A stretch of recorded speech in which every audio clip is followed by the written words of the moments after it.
In a gold rush boomtown that has gone bust, a prospector strikes gold and is murdered. Sheriff Ambrose assumes the killer to be a newcomer, a former slave who calls himself Cicero. Because he's the only man who doesn't know what I'll do to him. But as it becomes clear that Cicero is innocent, and as the mystery of the prospector's death deepens and puts the whole town in jeopardy, the town's new minister, Thaddeus Murphy, and his straight-shooting wife, Alice, must stand up to the Sheriff Ambrose and bring the true culprit to justice. It opens really, really slow. It took me a little while to get into. Like, I tried to watch it a couple of times and I was like, oh, this is slow moving, isn't it? This is molasses right here. And it's not molasses interesting like Hateful Eight. You know, Hateful Eight opens up and it's just like this long, operatic, beautiful, sweeping shots of the carriage ride. But that is in tune with the, you know, back in the day, they used to have like this whole like part in the movie that was, they would just have this long credit sequence with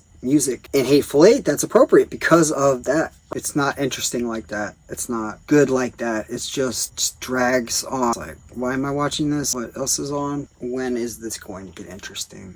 What is going on? This Breckenmeyer looking fool strikes gold, comes into town to have sex with his hooker because he's a terrible husband. After that, it starts to get interesting. Then he gets killed by the guy who is fucking his wife and wants all his gold. They find his ass dead and they're like, oh, there's a new guy in town. Let's blame it on him. There's a Native American girl there who is like, nah, Sheriff, that guy, I had his horse, so how did he get way the hell out there to kill the dude and back without a horse? He wouldn't have made it back yet. Like, what are you thinking? Aren't you the detective? And he's just like, that's a good point, but you're a girl and I don't fucking want to do work because I'm old and stupid. So she's like super like, nah man, this is weird. So she goes out to claim where the dead dude lived. They brought wifey into town. Native American girl goes to the house and finds love letters from some guy who's like fucking his wife because, you know, he's clearly cheating on her. So she's like, yeah, well,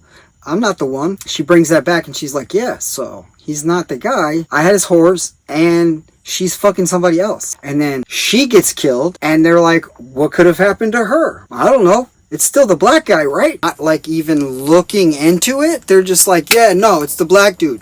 It's definitely the black guy. It's the guy from out of town. It's got to be the guy from out of town. No, we're not going to look into anything else. We're not going to do any due diligence at all. We're just going to go after this bad guy who we say is the bad guy, and we're just gonna let whoever actually did it just be free and just roam about the town. And so then Gabriel Byrne asks a young Jason London looking Nat Wolff to keep his eyes out for the murderer because it's so clearly obvious that Jimmy is the murderer because of his gambling debts or whatever. I mean, it's very clear that he's the murderer. From jump, it's like his father must be the worst sheriff in the history of all sheriffs. And if that guy's really a detective, right, like, and he knows his son, and he tells his son some random shit about himself that the son's not expecting to hear from his dad that close, I mean, you'd hear his heart start. I don't know, like, to go from like smoking a cigarette to like, holy shit, I'm gonna get caught and my fucking dad's gonna fucking hang me and shit. The guy is a shit detective, right? If he couldn't tell that his son was like straight up lying through his teeth when he just asked him that question.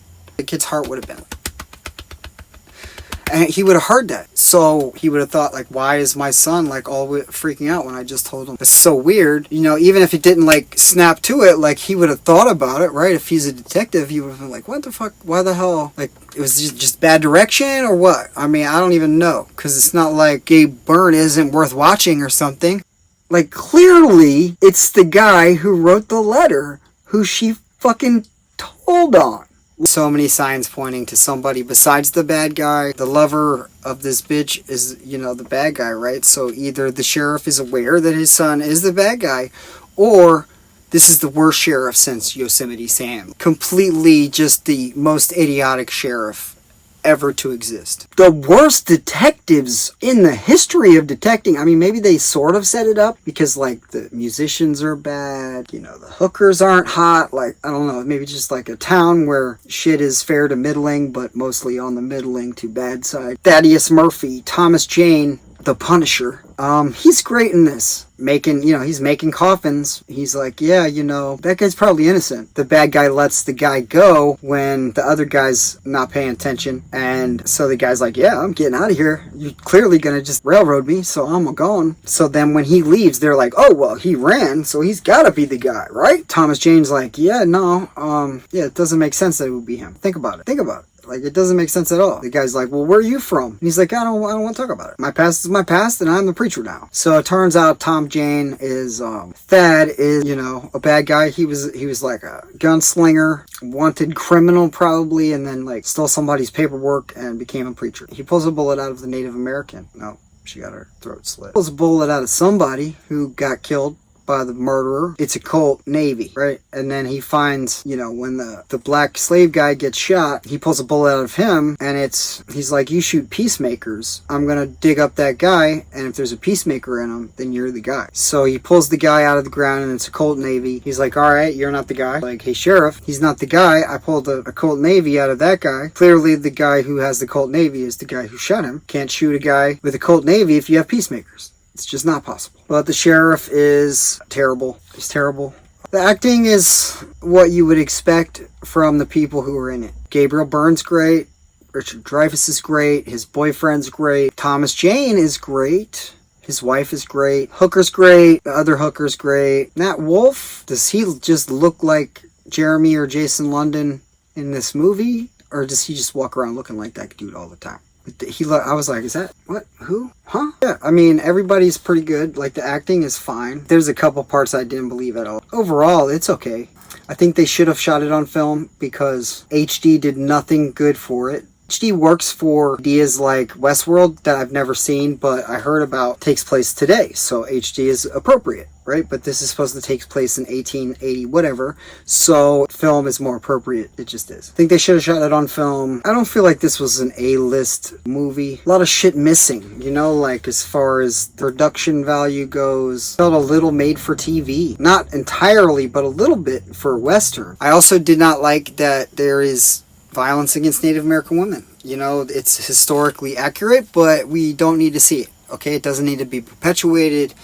We killed off like 99% of their population, okay? We don't need to see that. If it needs to happen, it can happen off screen, all right? And then you can imply it. Thank you very much. The director must have told the little girl to put her chin on the shoulder in this one scene because it's like not a moment for that. It's more of a bury your head in the kind of moment. It's not one of these moments. This is like happy kind of, or content, or like and not at all. Like, get me the fuck out of here. It's not. I didn't like that direction. I didn't believe the girl when she saw her mom decapitated. She's like, I didn't believe that. Some of the cinematography was crap. Like, some of the cinematography was great.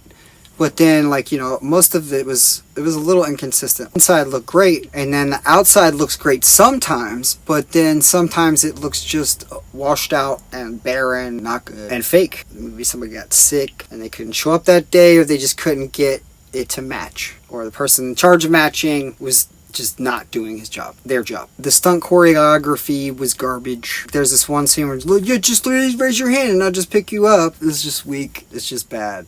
It's not good. And then they're like acting like a cult Navy from 1886 can go through a log cabin like a Gatling gun or something. It looked like a fucking toothpaste commercial. Everybody's got these shining ass pearly whites.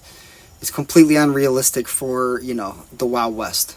Alright, the people would just not be brushing their teeth with some shit that makes your teeth bright ass white. So I don't know what's up with that. Like, that was just bad. Whoever's in charge of makeup, that was not good.